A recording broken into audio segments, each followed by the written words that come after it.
तो मतलब आप कहना चाहते हैं जैसा अन्न वैसा मन। जी, तो हमारा ऐसा कह मन सकते ही हैं। है जो हमारी हेल्थ को इफेक्ट करता है। जी हाँ, तो आप जैसा खाएंगे, आप जैसा सोचेंगे, आप जिस तरह का व्यवहार पूरा दिन करेंगे और आपकी बॉडी का जैसा ऑरा होगा, वैसी आपकी हेल्थ होगी। हेल्दी रहने का एक सबसे मेजर चीज़ जो अगर मैं आपको बताऊं, पहला आपकी सांसें, दूसरा आपकी रीढ़ की हड्डी। अगर हम अपनी ब्रीदिंग के पैटर्न को सही कर लें तो हमारी बॉडी का जो सिस्टम है वो बेहतर हो सकता है। ये हम सबको पता है कि हमें अच्छा खाना खाना चाहिए, लेकिन इसके बिना भी क्या हम अपने ऑरा को इम्प्रूव कर सकते हैं? जी हाँ अमित जी, हम इसके बिना भी ऑरा को इम्प्रूव कर सकते हैं। आप ये जो एक्सरसाइज है ये करके बता दें।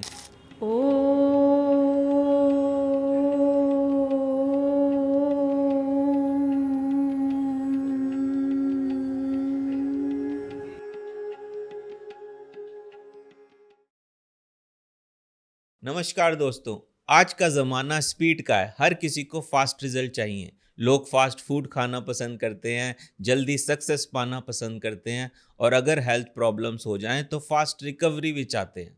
लेकिन क्या आपने कभी ऐसा सोचा है कि अगर आप या आपके निकट संबंधी या दोस्त अगर हेल्थ प्रॉब्लम्स से गुजर रहे हैं तो हम सॉल्यूशन बाहर ढूंढते हैं, डॉक्टर के पास जाते हैं, ट्रीटमेंट्स कराते हैं, एलोपैथी, आयुर्वेदी, होम्योपैथी, सब कुछ ट्राई करते हैं, लेकिन एक बहुत ही इम्पॉर्टेंट चीज़ को भूल जाते हैं, वो होती है अपने अंतर मन की शक्ति।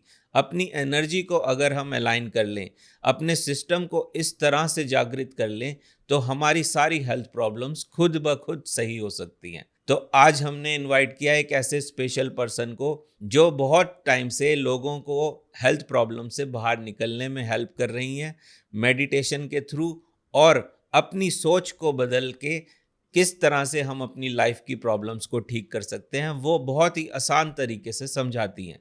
तो आज हम वेलकम करते हैं स्वाति सैनी जी का, जो ना कि एक स्पिरिचुअल हीलर हैं, एक एनर्जी कोच हैं और एक एलओए एक्सपर्ट भी है।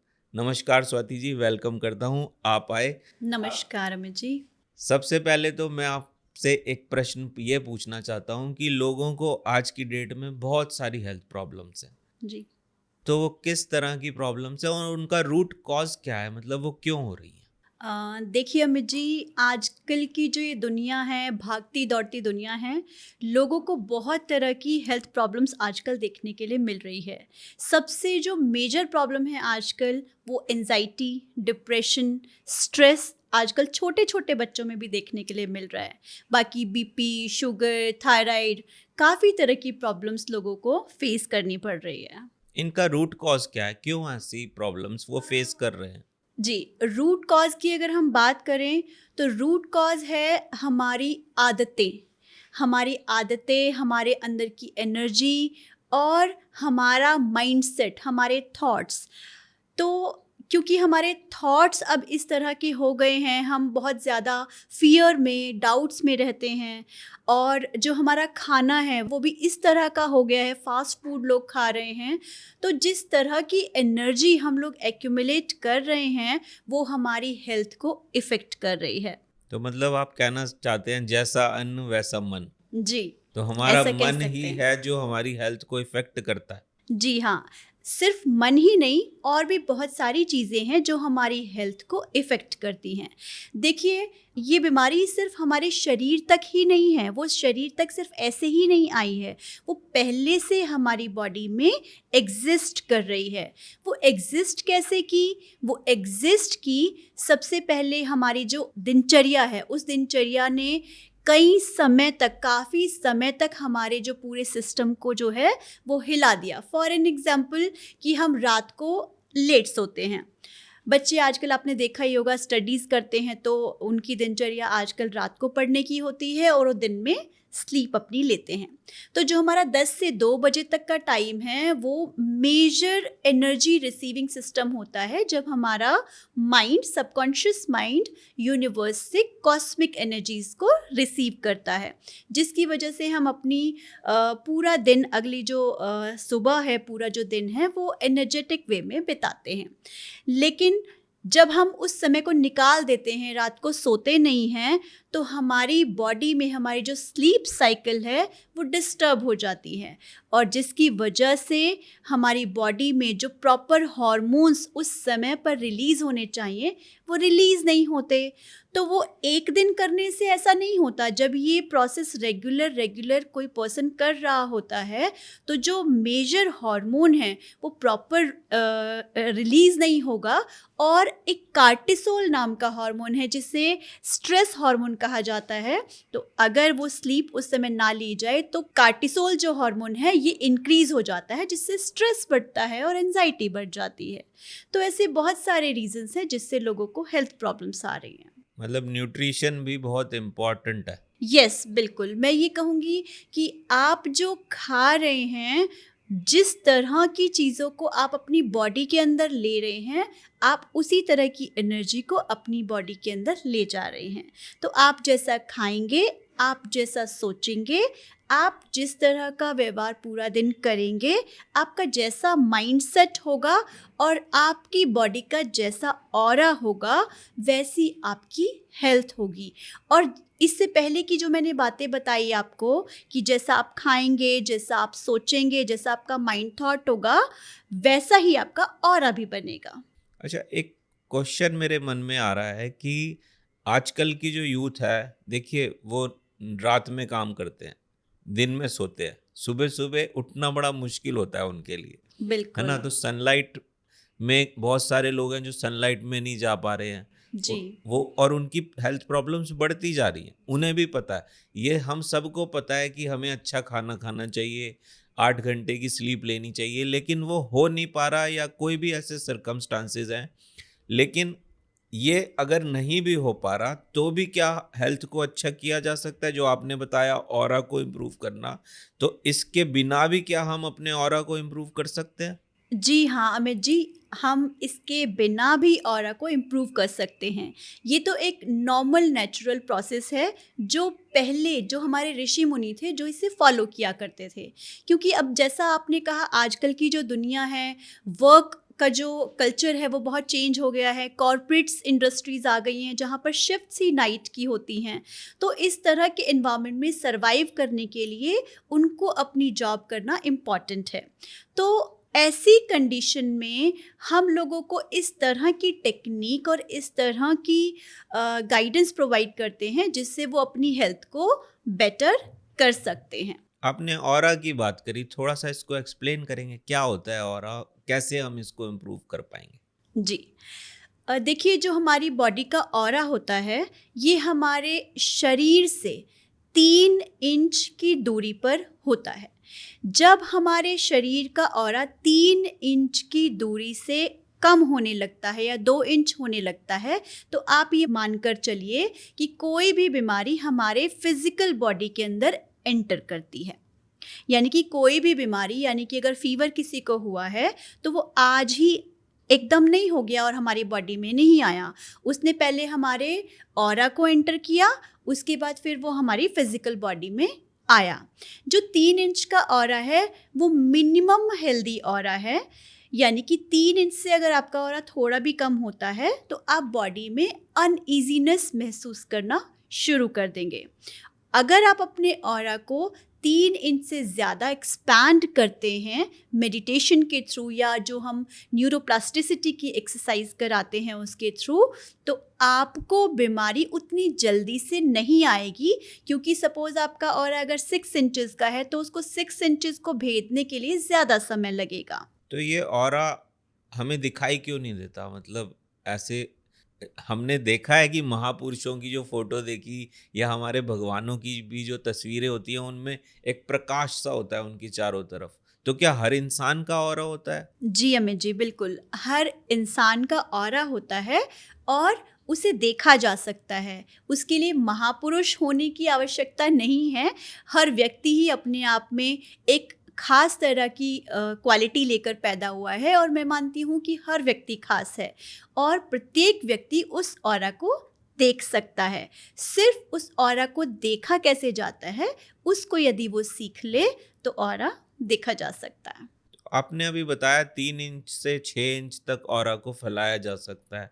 तो इसका मतलब ये इम्यूनिटी से रिलेटेड है क्या ये ऑरा? आप ऐसा कह सकते हैं। इम्यूनिटी को हम दो तरह से डिस्क्राइब कर सकते हैं। पहला, जब हम भोजन को खाते हैं तो हमें ऊर्जा यानी कि कैलोरी मिलती है। जब वो कैलोरी मिलती है तो उससे हमें बहुत सारे पोषक तत्व यानी कि न्यूट्रिशन मिलते हैं, बहुत सारे विटामिन्स मिनरल्स मिलते हैं, जिससे हमें पोषण प्राप्त होता है। दूसरा, सिर्फ भोजन खाने से ही हमें सारी चीज़ें प्राप्त, सारे विटामिन्स प्राप्त नहीं हो जाते। बहुत सारे ऐसे विटामिन्स और मिनरल्स हैं जो हमें आउटर सोर्सेज से, हमारे प्लेनेटरी कॉस्मिक जितनी भी सेलेस्टियल बॉडीज़ हैं उससे मिलते हैं, हमारे एनवायरनमेंट से मिलते हैं। जैसे फॉर एग्जांपल विटामिन डी आपको किसी भी भोजन से प्राप्त नहीं होता, वो आपको सूर्य की किरणों से मिलता है ना। तो जो बाहर की जो एनर्जी है, जो हमारे कॉस्मिक एनर्जी है, उसको हमारी बॉडी में एंटर होने के लिए सबकॉन्शियस माइंड से एंट्री उसको मिलती है जब हम रात को सबकॉन्शियस स्टेट में होते हैं। तो जब हम उस एनर्जी को एक्सपैंड करते हैं, अपने ऑरा को एक्सपैंड करते हैं, तो हम ये कह सकते हैं कि हमारा वो जो सेकंड इम्यूनिटी सिस्टम है, एनर्जी का जो इम्यूनिटी सिस्टम है, वो हमारा स्ट्रांग हुआ, क्योंकि हर चीज़ एनर्जी बेस्ड पर चल रही है। हम एनर्जी दे रहे हैं और एनर्जी ले रहे हैं। ये पूरा यूनिवर्स, पूरा सिस्टम एनर्जी एक्सचेंज पर ही चल रहा है। मतलब सिंपल भाषा में जो मैं समझा, तो जिस समय हम सोते हैं उस समय हमारी बॉडी अपने आप हील हो रही होती है। बिल्कुल, इसीलिए आपने देखा होगा जब भी एंजाइटी की दवाइयाँ डॉक्टर देता है तो उसमें वो स्लीप की टैबलेट देता है ताकि बंदा सो जाए और उसकी बॉडी हीलिंग प्रोसेस में आ जाए। आजकल के टाइम पे ये देखा है विटामिन B12 और विटामिन डी की ही कमी ज़्यादातर है जी लोगों में, जी क्योंकि अभी पीछे कुछ समय में लोगों ने बाहर निकलना जैसे कम कर दिया था। आज भी अगर यूथ को देखें तो वो सनलाइट में बैठने की बजाय जिम में जाना पसंद करता है। वो बॉडी पे काम तो कर रहे हैं लेकिन नेचुरली विटामिन डी जो चाहिए वो उनको नहीं मिल रहा है। देखिए, ये तो बिल्कुल सच बात है। अभी लास्ट पेंडेमिक के बाद अगर आप देखेंगे तो लोगों के अंदर विटामिन डी और विटामिन B12 काफ़ी कम पाया गया है। नॉर्मली भी अगर आप देखेंगे, अगर विटामिन B12 की कमी किसी की बॉडी में हो जाए या विटामिन डी की कमी अगर हो जाए तो वो व्यक्ति चलते चलते भी बेहोश हो सकता है, इतनी प्रॉब्लम आ सकती है। और विटामिन डी का कोई और सोर्स भी नहीं है। तो अब हो क्या रहा है, लोग विटामिन डी के सैशे यानी कि पानी के अंदर डालकर या विटामिन डी के शॉट्स शीशी के अंदर आते हैं वो ले रहे हैं, या फिर इंजेक्शंस लगवा रहे हैं।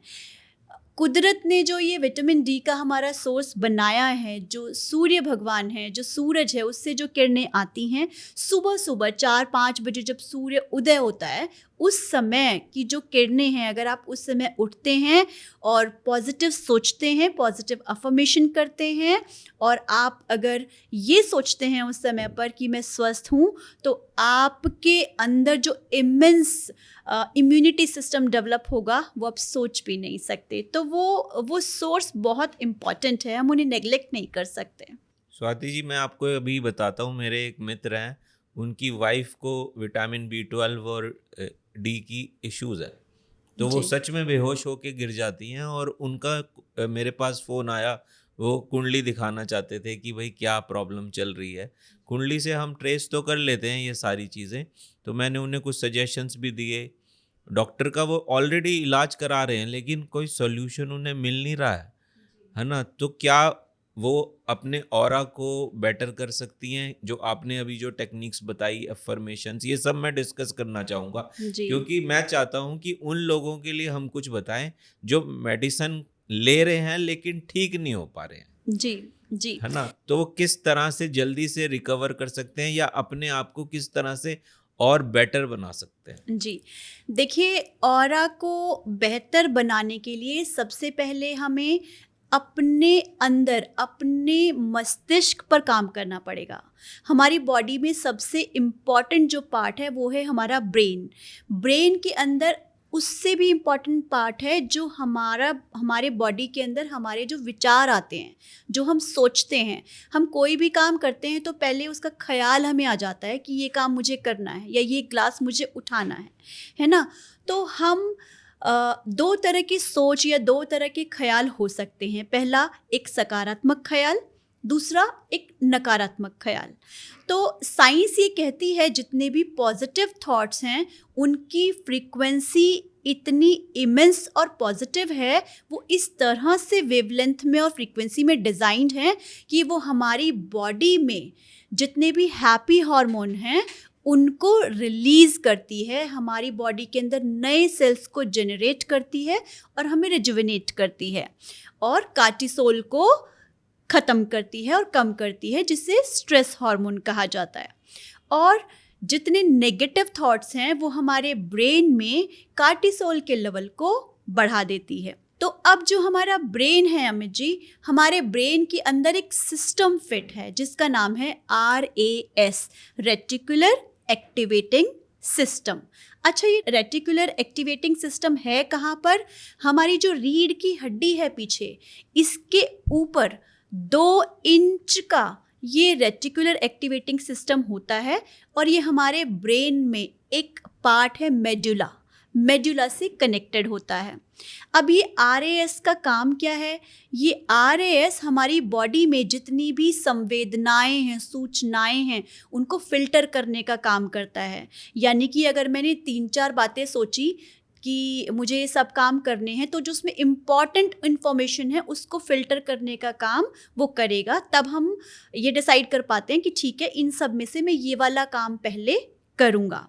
तो वैसे मेडुला के और बहुत सारे काम हैं, लेकिन मैं आपको बस ये बता रही हूँ कि RAS का काम ये जो मेजर इन्फॉर्मेशन है उसको फिल्टर करने का काम करता है, जिसमें मेडुला जो हमारा दिमाग का पार्ट है वो उसको हेल्प करता है।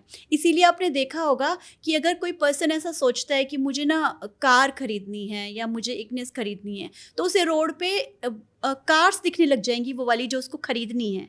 वो ऐसा नहीं है कि अचानक से हो गया, वो इसलिए होता है क्योंकि जो ये RAS सिस्टम है, जो आपने सोचा है उसको फिल्टर कर देता है। क्योंकि उसने सोचा है कि मेरे को कार खरीदनी है, अब वो RAS को पता है ये इम्पॉर्टेंट इन्फॉर्मेशन है, तो उस इम्पॉर्टेंट इन्फॉर्मेशन को फिल्टर करके उसी डायरेक्शन में प्रोसेस करना शुरू कर देता है। इसीलिए आपका माइंड उस तरह से प्रोसेस करने लगता है और उसी तरह की चीज़ों को अट्रैक्ट करने लगता है।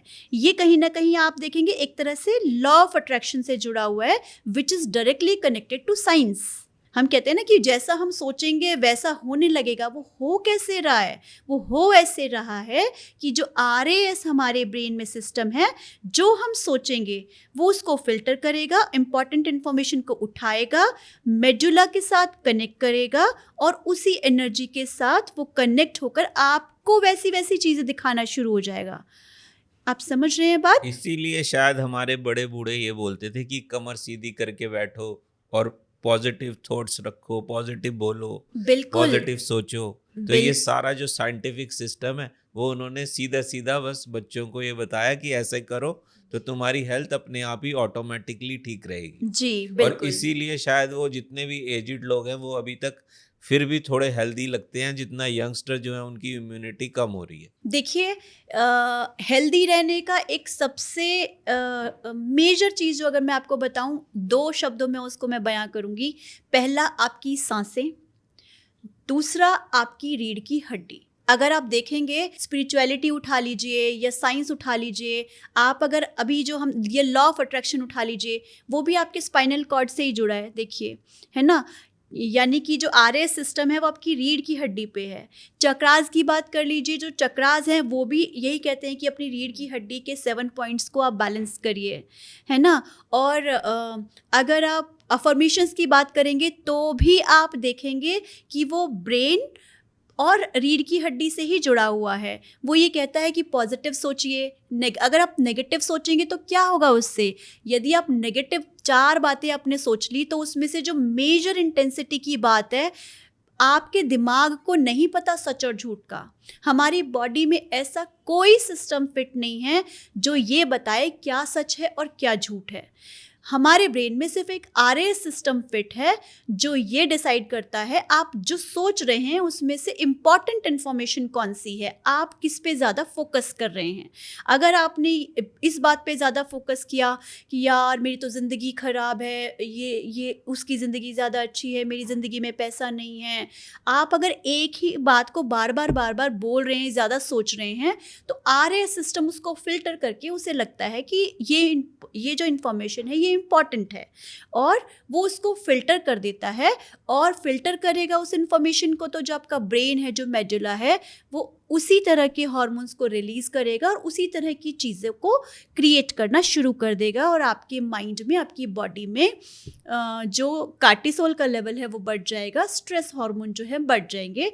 सिर्फ ये इतना ही नहीं, आपकी बॉडी का डाइजेस्टिव सिस्टम खराब हो जाएगा। आपकी बॉडी के अंदर हमें ऐसा लगता है कि मेमोरी हमारे सिर्फ ब्रेन में है, मेमोरी हमारे ब्रेन में नहीं है, सिर्फ हमारी पूरी बॉडी के अंदर सेल्स हैं जिनके अंदर मेमोरी है।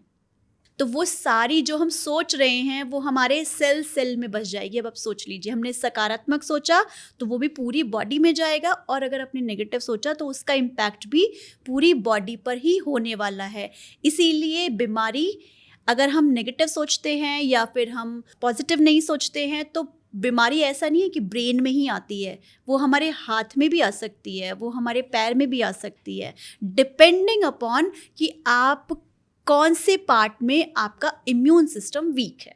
सिंपल। तो मतलब ये है कि हमारे थॉट्स से हम अपनी हेल्थ प्रॉब्लम्स को बढ़ा और घटा सकते हैं। बिल्कुल। बहुत बढ़िया, ये चीज़ हम ज़रूर सीखना चाहेंगे आपसे कि किस तरह से आप लोगों को हेल्प कर रही हैं उनकी हेल्थ प्रॉब्लम से बाहर आने में, किस तरह से उनका थॉट प्रोसेस चेंज कर रही है। लेकिन उससे पहले आपने एक वर्ड यूज़ किया था सांसों पे कुछ फोकस जी करने का, तो जी। सांसों का इसमें क्या रोल है? मतलब ब्रीथिंग से हम किस तरह से हेल्प ले सकते हैं? देखिए अमित जी, ये जो सांसें, ये मैंने आपको ये एक वर्ड इसलिए बताया क्योंकि कैसे पता चलेगा कि हम जीवित हैं?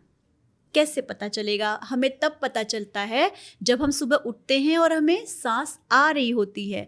कोई व्यक्ति अगर लेटा है, एक्सीडेंट हो गया है, तो हम उसकी नोज़ पर हाथ लगा कर देखते हैं कि उसकी सांस चल रही है कि नहीं चल रही है। यानी कि सांसें चल रही हैं तो हम जीवित हैं। ईश्वर ने हमें बिल्कुल गिन कर सांसें दी हुई हैं। आप अगर देखिए, अगर सांसें ऐसे आने लगे तो इसे हम रेस्टलेसनेस कहते हैं। सांसें अगर बहुत धीमी आने लगे तो इसको, जब एंजाइटी होती है तो सांसें बहुत धीमी धीमी होने लग जाती है या फिर बहुत तेज होने लग जाती है। यानी कि सांसों का बैलेंस, सांस अगर एक नाक से आ जा रही है तो भी आपकी बॉडी का जो सिस्टम है वो प्रॉपर नहीं है। एक नाक से सांस जानी चाहिए, दूसरे नाक से सांस आनी चाहिए, तो ये प्रॉपर आपका बॉडी का सिस्टम है। तो अगर हम अपनी ब्रीदिंग के पैटर्न को सही कर लें तो हमारी बॉडी का जो सिस्टम है वो बेहतर हो सकता है। उसका रीज़न, क्योंकि हम अब जो नोज़ से हम सांस लेते हैं तो हम ऑक्सीजन अपनी बॉडी के अंदर ले रहे हैं, वो ऑक्सीजन कई सारे हमारे बॉडी के नोज़ के अंदर फ़िल्टर होके, हमारी बॉडी के अंदर फ़िल्टर होके हमारी पूरी ब्लड के अंदर वो मिक्स होती है, सर्कुलेट होती है, और तब हमारा पूरा बॉडी का सिस्टम चलता है। अगर वो ऑक्सीजन हमारे पूरी बॉडी में प्रॉपर तरीके से ना जाए तो हमारे बॉडी में बहुत सारे प्रॉब्लम्स हो सकती हैं। ब्रेन स्ट्रोक्स हो सकते हैं, या हमारे बॉडी में ब्लॉकेज हो सकता है, या ब्रेन तक प्रॉपर सिस्टम, अगर हमारा ब्लड फ्लो ना जाए तो हम ब्रेन स्ट्रोक आ सकता है। और हम जो सांस ले रहे हैं उसका प्रॉपर सही रिदमिक वे में जाना बेहद इम्पॉर्टेंट है, क्योंकि अगर हम सांस प्रॉपर वे में लेंगे तो हमारा जो हार्ट है वो भी प्रॉपर सही तरीके से काम करेगा। तो क्या सही तरीका है, किस तरह से ब्रीथिंग को सही तरीके से लिया जा सकता है? देखिए, वैसे तो मैं ये एम्फेसिस करती हूँ, अभी मैंने आपको बताया कि सांस लेने का सही तरीका, सांस लेने का सही तरीका ना कहकर मैं इसे अगर बस ये कह दूँ कि आप सांस को लीजिए और आराम से जाने दीजिए, सांस को लीजिए और आराम से जाने दीजिए।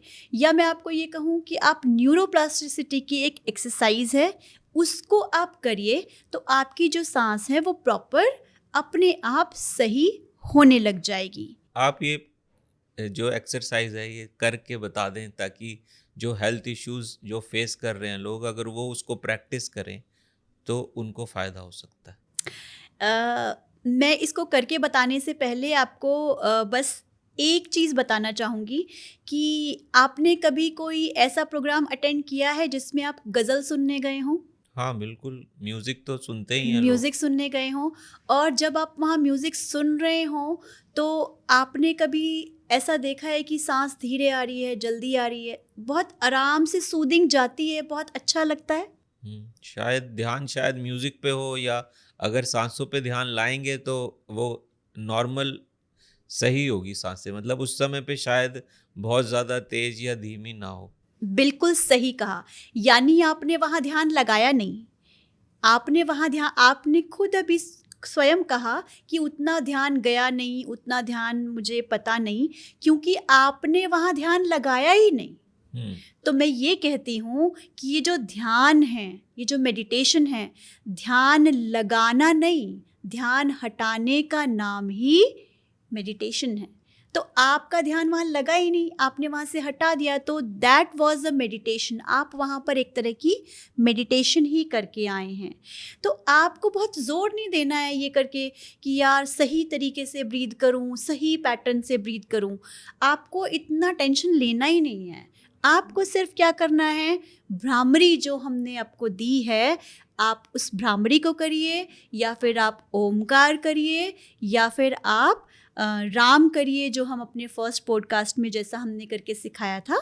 आज मैं दोबारा से, आपने रिक्वेस्ट किया है तो उसको करके आपको एक बारी बता देती हूँ। मैं बस इस बात को थोड़ा ज़्यादा फोकस करना चाहती हूँ कि जो लोग हैं, एक तो हम उन्हें गाइड कर रहे हैं, उन्हें बता रहे हैं एक्सरसाइज कि आपको स्ट्रेस से किस तरह से रिलीफ दिला सकते हैं। तो ऐसे में उनको स्ट्रेस में नहीं डालना चाहती कि आप ऐसा ही फिक्स पैटर्न यूज़ करिए या सांस का यही पैटर्न यूज़ करिए। मैं चाहती हूँ कि लोग ईजी रहें, कंफर्टेबल रहें, माइंड से स्ट्रेस फ्री रहें, और बिना किसी रूल और रेगुलेशन के, बिना किसी कंडीशन लगाए वो इस प्रक्रिया को करें। उनका जैसे दिल चाहता है वो वैसे करें, जिस समय वो करना चाहते हैं उस समय करें। तो हम शुरू करें अमित जी? हाँ, एक बार वो प्रक्रिया करके दिखा दें, ताकि हमारे जो लिसनर्स हैं या व्यूअर्स हैं उनको समझ में आए कि कैसे करना है। जी, क्योंकि जैसा कि आपको पता ही है कि हम ये वाला जो मूवमेंट कर रहे हैं वो क्यों कर रहे हैं, क्योंकि हमारा RAS सिस्टम पीछे रीढ़ की हड्डी के ऊपर 2 इंच का सेट है, वो पेंसिल की शेप का हुआ करता है, मेडुला से डायरेक्टली कनेक्टेड। तो ऐसे ही बहुत सारे सिस्टम हैं जो हमारे 7 चक्रास से कनेक्टेड हैं, इसीलिए हम रीढ़ की हड्डी से ब्रेन तक जा रहे हैं इस एक्सरसाइज में। तो हम शुरू करेंगे। पहले हम ओ बोलेंगे, ओ, ओ।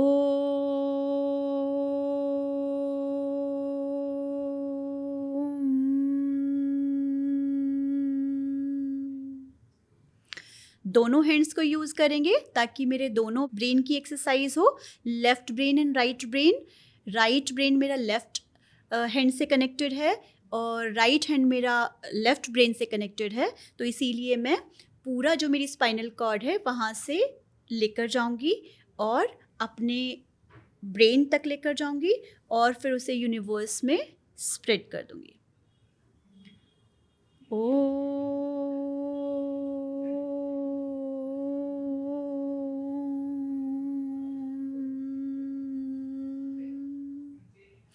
आपको अगर ऐसे नहीं करना है, ये भी कोई कंडीशन नहीं है, आप बैठे बैठे कर लीजिए।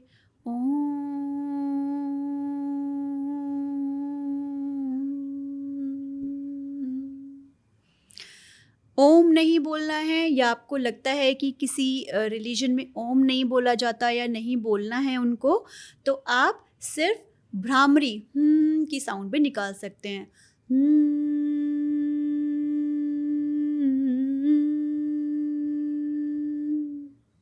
हैंड नहीं हिलाना है तो आप बिना हैंड हिलाए भी कर सकते हैं।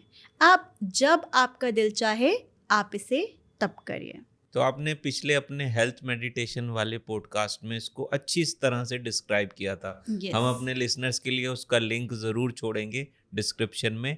लेकिन आज के इस पॉडकास्ट में मैं थोड़ा और गहराई में जाना चाहूँगा कि इसके साथ में ये जो एक्सरसाइज आप बताती है इससे तो और अच्छा होता ही है, लेकिन इसके साथ में और पर्सन ऐसा क्या ऐड करे? एफर्मेशंस अभी आपने कहा, अपनी सोच को बदलना, तो वो कितना इफ़ेक्टिव रहता है और उससे किस तरह से लाइफ में हेल्थ प्रॉब्लम्स ठीक हो सकती है? देखिए अमित जी, हमने बहुत सुना है लॉ ऑफ अट्रैक्शन के बारे में कि भाई एलओए से ये होता है, एलओए से वो होता है। और लॉ ऑफ अट्रैक्शन इतना कॉमन वर्ड हो गया है कि लोगों का बिलीफ सिस्टम इस पर से अब बिल्कुल हट ही गया है, क्योंकि हर बंदा एलओए की बात कर रहा है और जिन लोगों का एलओए काम कर रहा है वो उसको प्रमोट कर रहे हैं, और जिन लोगों का एलओए काम नहीं कर रहा है वो कहते हैं कि लॉ ऑफ अट्रैक्शन होता ही नहीं है। लेकिन मैं आपको ये बताना चाहती हूँ कि साइंस ये प्रूव करती है कि लॉ ऑफ अट्रैक्शन अगर आपने, यानी कि मैनिफेस्टेशन अगर आपने किया है सही तरीके से, तो ये 1000% काम करेगा। इसके पीछे की साइंस में आपको बता चुकी हूँ कि जो आरएएस सिस्टम है वो किस तरह से बोली गई इन्फॉर्मेशन को, सोची गई इन्फॉर्मेशन को फिल्टर करता है, इम्पॉर्टेंट इन्फॉर्मेशन को, और कैसे मेडुला के साथ मिलकर वैसी ही चीज़ें आपको दिखाने लगता है ना। तो ये पूरा साइंस है, ये काम करता है। जो लॉ ऑफ अट्रैक्शन है ये जिन लोगों का काम नहीं कर रहा है वो लोग हो सकते हैं जिन लोगों के मन में यदि 4 सकारात्मक ख्याल आते हैं तो 4 नकारात्मक ख्याल भी साथ साथ में चल रहे हैं, तो जिसकी वजह से आरएएस सिस्टम इम्पॉर्टेंट इन्फॉर्मेशन को फिल्टर ही नहीं कर पा रहा है, और इसी वजह से आप जिस चीज़ को मैनिफेस्ट कर रहे हैं ना, तो वो चीज़ आपकी मैनिफेस्ट नहीं हो रही है, ये टाइम लग रहा है। आप समझ रहे हैं? तो अगर आपके मैनिफेस्टेशन के इस सिस्टम में अगर आपने 5 जो ख्याल हैं वो पॉजिटिव भेजे हैं, तो जो आरएएस सिस्टम है वो इम्पॉर्टेंट इन्फॉर्मेशन को फटाक से अगर आइडेंटिफाई कर ले तो आपका लॉ ऑफ अट्रैक्शन मैनिफेस्टेशन जो डिज़ायर है वो फटाफट से कंप्लीट हो जाएगा। तो इसको फटाफट से जल्दी से कंप्लीट कराने के कुछ तरीके हैं, क्योंकि जिस समय पर हमारी डिज़ायर पूरी नहीं हो रही है तो ऑब्वियस सी बात है हम सकारात्मक तो सोच नहीं पाएंगे, हमें लगेगा मेरा ये काम नहीं हो रहा है तो मुझे कैसे करना है। लेकिन अगर इस सिस्टम पर अपना ट्रस्ट दिखा दिया जाए और इस साइंस को समझ लिया जाए और बिलीफ सिस्टम के साथ अगर आप इसको करें तो आप देखेंगे रिजल्ट स्वयं आएगा। क्या कर सकते हैं उसके लिए? पहले आपके दिमाग में हो सकता है कि सकारात्मक ख्याल नहीं आ रहा, किसी की जॉब नहीं लग रही तो पॉजिटिव ख्याल नहीं आ रहा, लेकिन उसको लाने के लिए हमें क्या करना होगा? अफर्मेशंस को हम यूज़ कर सकते हैं, विजुअलाइजेशंस को हम यूज़ कर सकते हैं, जिससे हो क्या रहा है, जो पॉजिटिव ख्याल हमें आ तो नहीं रहा, नेगेटिव ख्याल आ रहा है, हम उस नेगेटिव ख्याल को पॉजिटिव ख्याल में बदलने की कोशिश कर रहे हैं, क्योंकि वो नेचुरली हमें नहीं आ रहा है ना।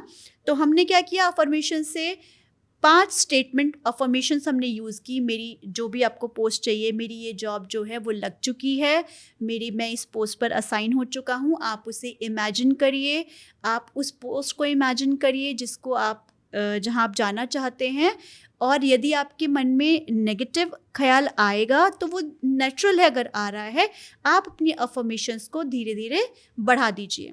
अब बात आएगी, प्रश्न आएगा मन में कि अफर्मेशंस को बढ़ा दिया, अफर्मेशंस को लिखने से क्या होगा? इसके पीछे भी साइंस है। जब कोई बात आप 21 डेज तक बोलते हैं, या मैं यूं कहूँ कि हमारे ब्रेन में मेमोरी सिस्टम फिट है, short term memory, long term memory, permanent memory. जब आपने कोई चीज़ एक बार सुनी या देखी तो उसका टाइम स्पैन मुश्किल से 5 से 10 सेकेंड का होता है। आपने उसको दोबारा सुन लिया तो उसका टाइम स्पैन 35 मिनट्स तक बढ़ जाता है, और अगर आप उसे दोबारा रिवाइज कर लिया या उसे दोबारा सुन लिया तो वो आपकी परमानेंट मेमोरी में चला जाता है, जिससे आप नहीं भूलते। इसीलिए जब कोई व्यक्ति को आप एक बारी देखते हैं और बहुत समय के तक उसे ना देखें तो आप उसको भूल जाते हैं, उसे याद नहीं रहते कि उसका नाम क्या था। लेकिन जिस व्यक्ति से आप रोज़ रोज़ मिल रहे हैं, जिससे आपने 2-3 बारी देख लिया, उसे आप पहचान जाते हैं। और जिसको आप बार बार देख रहे हैं उसको तो आप बहुत बहुत अच्छे से जानते ही हैं।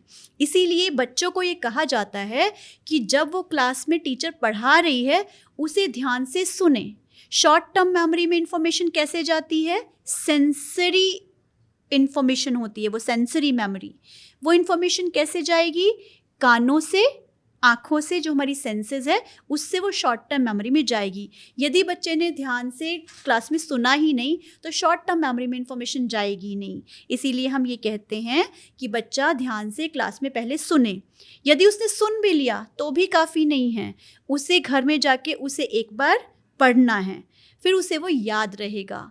वो याद रहने का स्पैन 1 घंटे से ज़्यादा नहीं होगा।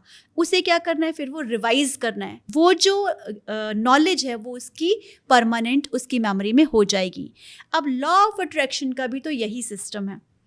तो 21 दिन तक वो अफर्मेशन करने से वो जो स्टेटमेंट है जो मैं पॉजिटिव बोल रही हूँ, वो जो मेरे सेंसेस हैं उनसे शॉर्ट टर्म मेमोरी में जा रही है, सेंसरी मेमोरी में जा रही है, फिर लॉन्ग टर्म मेमोरी में जा रही है, देन वो परमानेंट मेमोरी में जा रही है। और अमित जी, जो इन्फॉर्मेशन आपकी परमानेंट मेमोरी में चली गई वही इन्फॉर्मेशन बाद में हमारे सबकॉन्शियस माइंड में जाती है। तो जो सबकॉन्शियस माइंड में इंफॉर्मेशन जा रही है वो इंफॉर्मेशन यूनिवर्स के साथ डायरेक्टली कनेक्ट होती है और आरए सिस्टम उसको बहुत अच्छे से फिल्टर भी कर पाता है। आपकी बातों से ये समझ में मुझे आया कि हम अपने थॉट से और अपनी मैनिफेस्टेशन से लाइफ में सिर्फ हेल्थ प्रॉब्लम्स को ही ठीक नहीं कर सकते। एक स्टूडेंट अपना अचीव कर सकता है अपने एजुकेशन में सक्सेस को, और बिल्कुल। किसी को जॉब चाहिए तो जॉब मिल सकती है, किसी को बिजनेस ग्रो करना है तो वो सब हो सकता है। लेकिन हेल्थ प्रॉब्लम्स के लिए स्पेसिफिकली आप बताइए कि किस तरह से क्या स्टेटमेंट्स होनी चाहिए, क्या वो बोले, क्या वो करे। एक शॉर्ट में आप बताइए इजी तरह से कि भाई कैसे वो करे। जी, यदि किसी व्यक्ति को कोई हेल्थ प्रॉब्लम है तो उस पर्टिकुलर हेल्थ प्रॉब्लम के लिए वो व्यक्ति सुबह के समय बोलेगा तो ज़्यादा बेहतर है, क्योंकि सुबह सुबह जिस समय सूर्य उदय होता है उस समय पॉजिटिव जितनी भी वाइब्रेशंस हैं हमारे एनवायरनमेंट में वो होती हैं, और विटामिन डी उस समय मिल रहा होता है व्यक्ति को, जो व्यक्ति के इम्यून सिस्टम को स्ट्रॉन्ग करता है और बोन्स को स्ट्रॉन्ग करता है। तो अगर उस समय बोलेंगे तो ज़्यादा फ़ायदा देखने के लिए मिलेगा। अदरवाइज़ अब पूरा दिन में कभी भी बोलेंगे तो आपको फ़ायदा तो देखने के लिए मिलने ही वाला है। तो आपको क्या करना है, जो भी आपकी प्रॉब्लम है आप उसके लिए दोनों हाथों को आप जोड़िए और आप कहिए कि मेरी ये जो प्रॉब्लम है, मेरी ये जो बीमारी है, ये ठीक हो चुकी है, मैं स्वस्थ हूँ, मैं हैप्पी हूँ और मैं अब अपना पूरा जीवन बहुत अच्छे से खुशी खुशी व्यतीत कर रहा हूँ। आपकी जो भी प्रॉब्लम्स हैं उनके लिए आप 5 पॉजिटिव सकारात्मक स्टेटमेंट्स आप बनाइए। उसके बाद आप ग्रेटिट्यूड बोलना बेहद इम्पॉर्टेंट है। आपको कहना है कि मुझे स्वस्थ रखने के लिए आपका बहुत बहुत धन्यवाद। जिस भी गॉड को, जिस भी भगवान को आप मानते हैं, यदि आप किसी को नहीं मानते तो आप यूनिवर्स का धन्यवाद कर सकते हैं। मैं आपको पर्टिकुलर स्टेटमेंट अगर बनाकर, हम वैसे देते हैं कि पर्टिकुलर स्टेटमेंट बनाकर भी देते हैं, क्योंकि उस स्टेटमेंट की जो वाइब्रेशन होती हैं वो अलग अलग फ्रीक्वेंसी पे चलती हैं। लेकिन फिर भी मैं ये कहती हूँ कि हम पे डिपेंड होना इतना ज़रूरी नहीं है। मैं चाहती हूँ लोग इंडिपेंडेंटली अपनी प्रॉब्लम को ठीक कर लें। तो आप अपनी प्रॉब्लम के लिए 5 सकारात्मक पॉजिटिव स्टेटमेंट बनाइए और उसको बोलिए। इसके अलावा हम कुछ मेथड्स हैं, जैसे 5x55 मेथड है, स्क्रिप्टिंग मेथड है, वो हम अपने लॉ ऑफ अट्रैक्शन के दौरान जब हम वो कराते हैं तो लोगों को बताते हैं कि उसको कैसे करना है, उनके क्या क्या इफ़ेक्ट्स आते हैं। तो होता क्या है, नॉर्मली जैसे हेल्थ इश्यूज लाइफ में चल रहे होते हैं तो पॉजिटिव माइंडसेट बन नहीं पाता। ज़्यादातर जो लोग हैं वो नेगेटिव ही सोच रहे होते हैं। अगर हमने उसके साथ एफर्मेशंस ऐड कर दी तो हमें कितनी बार बोलनी चाहिए, वो हमें कितना टाइम उसको प्रैक्टिस करना चाहिए? आपने बिल्कुल सही कहा अमित जी, मैं आपकी बात से बिल्कुल एग्री करती हूँ कि जब हमारी लाइफ में प्रॉब्लम आती है तो हम उस समय सकारात्मक नहीं सोच पाते। तो इसीलिए हमने जो वो लॉ ऑफ अट्रैक्शन का कोर्स हम कराते हैं, उसमें हमने जो सिस्टम्स बनाए हुए हैं 55x55 मेथड, स्क्रिप्टिंग मेथड और काफ़ी सारे मेथड्स हैं, वो इसीलिए हैं। बंदा अगर सोच नहीं सकता तो लिख तो सकता है ना। हमने उसे डिज़ाइन इस तरह से किया है कि जब तक वो बंदा उन स्टेटमेंट्स को लिखेगा और एंड करेगा, तब तक वो उसके माइंड में वो जो स्टेटमेंट के इम्प्रिंट्स हैं वो बन चुके होंगे और उसका ट्रस्ट इतना तो बन जाता है कि नहीं, अब मैं ठीक होने लगा हूँ या ठीक हो जाऊँगा। और वो करते करते जो उसकी साइंस मैंने अभी आपको समझाई थी, वो उसको नहीं पता, वो लिख रहा है, लिखते लिखते सोच भी रहा है, और वो जो अंदर का जो साइंटिफिक सिस्टम है वो भी साथ में काम कर रहा है। तो जब तक वो हमारा वाला वो जो सिस्टम बनाया था हमने, जब तक वो फॉलो करता है, तब तक वो उस स्टेट में आ जाता है कि अब वो सकारात्मक सोच पाएगा। तो मतलब वो साथ में भ्रामरी करे या न्यूरोप्लास्टिसिटी की एक्सरसाइज करे, साथ में एफर्मेशंस का को ऐड करे और उन एफर्मेशंस को बार बार बोलना शुरू करे, ताकि धीरे धीरे उसका ट्रस्ट भी बिल्ड हो जाए। हाँ, और जो परमात्मा है या जो डिवाइन एनर्जी जिसमें भी उसका बिलीफ है, उसमें ट्रस्ट बना कर रखे और ये माने कि मैं ठीक हो जाऊंगा। हाँ, विजुलाइज करे। ये सारे प्रोसेस के साथ में, और जो मेडिसिन या जो भी ट्रीटमेंट वो कर रहा है उसको अगर लेता रहे, तो वो धीरे धीरे धीरे करके रिकवरी पर पहुंच जाएगा, या जी बिल्कुल फास्ट रिकवरी होगी। जी, मैं तो ये कहूँगी कि बहुत फास्ट रिकवरी होगी अगर वो ये कर पा रहा है तो।